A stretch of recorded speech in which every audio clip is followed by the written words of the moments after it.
When it comes to athletes and their knees, one of the biggest limitations and challenges that I find is the ability to extend the hip and flex the knee. Really important, when we run, when we sprint, you are extending the hip, flexing the knee with force. And the challenge comes when we cannot get there easily, we don't have easy range of motion there, and we don't have strength and control in that position. Inevitably, we're going to end up there hundreds of thousands of times at large speeds and forces. So let's assess what you've got there with the hip extension knee flexion. I'll talk about what we can do to improve it. Really, really important, because you will end up there and we want to be prepared. So one way that we can assess is by going into a half kneel position. So from here, I like to have padding. I like to have something I can hold on to. I'm going to tuck the pelvis. I'm going to lean forward, get into some really nice hip extension of this hip as best I can. All right, then I'm going to grab onto something stationary or heavy, and I'm going to try to pull my heel toward my butt. Okay? Boom. All right, couch can give you some extra resistance. Can't do that. All right, so pull, return. Notice your back's probably going to want to try to move, so try to keep that tuck of the pelvis. Try to pull.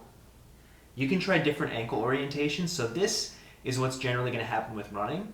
Pointed toe, plantar flexion, but you can try heel towards the butt too. All right? What you might find is the hamstrings really want to cramp up. So just be aware of that. You can try the other side as well.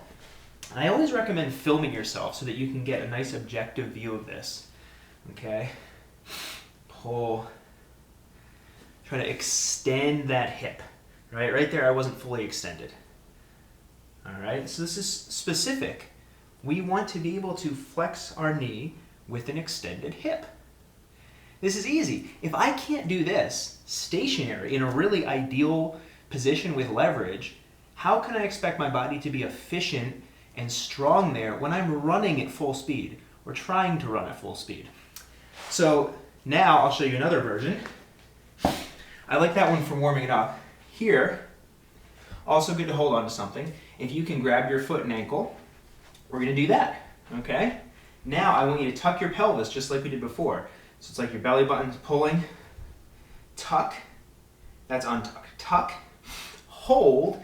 Now I want you to drive your heel backwards, knee pointed straight down, but you're not tipping, you're not losing your tuck. Pull your heel without pain as close as you can toward your butt. All right, hold tight. Now we're going to slowly let go and try to keep your heel there. Aha! All right, you might feel that hammy working. Let's try another 1 or 2 reps. This is going to help bridge some of that gap between our active and passive range. So see how my heel, maybe your heel, dropped a bit? That gap between where we can get and where we can actually control, that represents that gap between active and passive range that we really want to strengthen to make sure we can control that position time and time again. So let's try again. Tuck, pull the heel toward our butt, hold it, point that knee toward the ground so our hip is extended, slowly let go, hold, and relax. I like to hold between 3 and 10 seconds. Build up as you get more comfortable with it. Initially, it might only be a second before you cramp up. Cramping is okay as long as it's not super painful. Go ahead and try that other knee. All right, so mine are a little different. Yours might be too. Tuck the pelvis, pull that heel toward the butt as best you can. Knee points straight down, kneecap down. Slowly let go, hold. Relax, shake it out if you need to. Again, this is really helpful if you have someone watching you or filming you. That's what I do for myself to monitor progress. So what you're looking for is if this drops more than like 15 degrees, this is something you really want to work on. Really important. Pull, heel toward butt as much as you can, tuck pelvis, drive the knee back and down. Slowly let go, hold. Relax. And as we do that, we want to make sure that as we let go, we're not kicking the knee forward like this. We want to work on hip extension. All right, so relax there for a moment.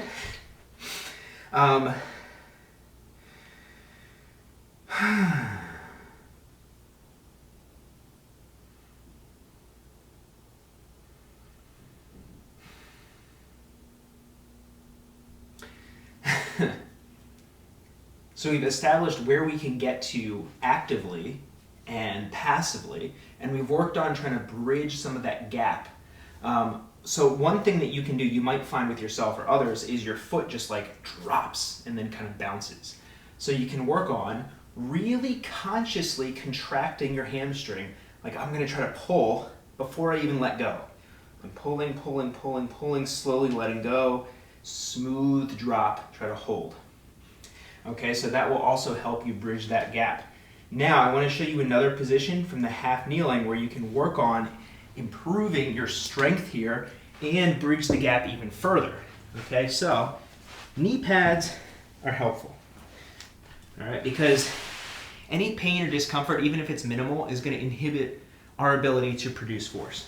So what we just did with the passive range, you can do that here too. If you have something that you can prop your leg up onto, hip extension, you can find your passive range, then you can lean forward and peel.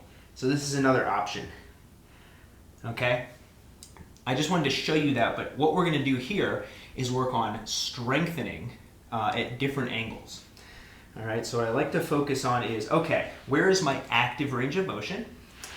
All right, which is where can I keep my hip extended and actually lift off?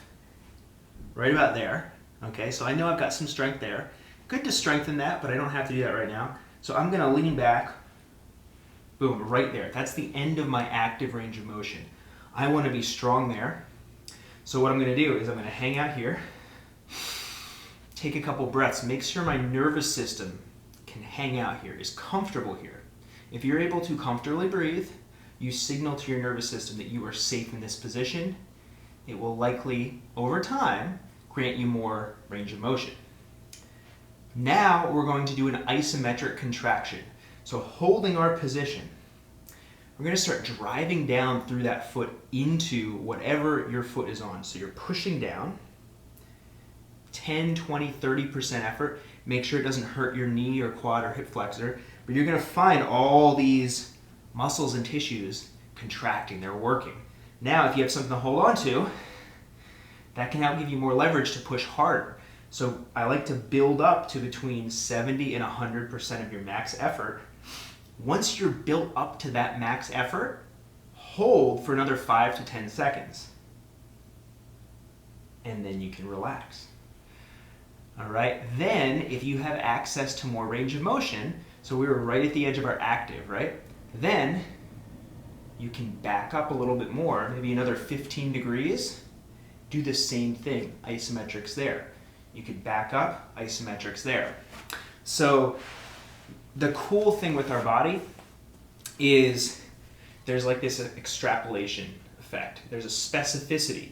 So when we strength train one angle, we gain strength at about 15 degrees either way. So by doing that isometric there, I gain strength, I improve strength 15 degrees this way, 15 degrees that way. So that's why if you want all your bases covered and you really want to work through that entire passive range of motion, then you want to go to about 15 degree increments. You don't have to get your protractor out, it doesn't have to be exact, but the point is you don't need to just move a millimeter each time. You can go about 15 degree increments. I would recommend starting off just like we did right at the end of your active range. That's where it's going to be easier to produce strength.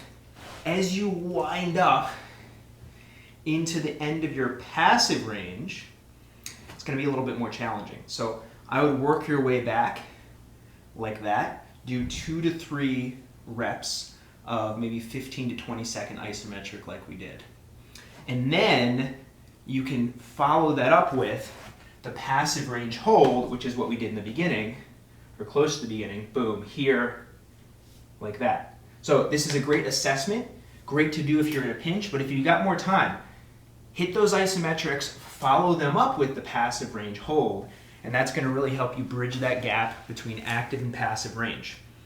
Then, finally, you can go back to a position like this, and you can work on just cranking out reps of knee flexion with hip extension. So you're just getting your body more and more used to it or accustomed to it.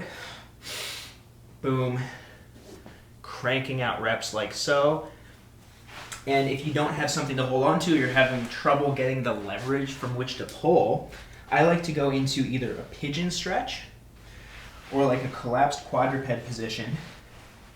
And from there, do this. So I do a lot of this before I do running, sprinting, working out. If you want some padding for your knee, guess what? You can use your foot, pop your knee on there, extend your hip as much as you can. All right, so you got your own built-in knee pad. All right, hope this helps. That knee flexion with hip extension is so important, but just be wary, those hammies, they're gonna have something to say about it.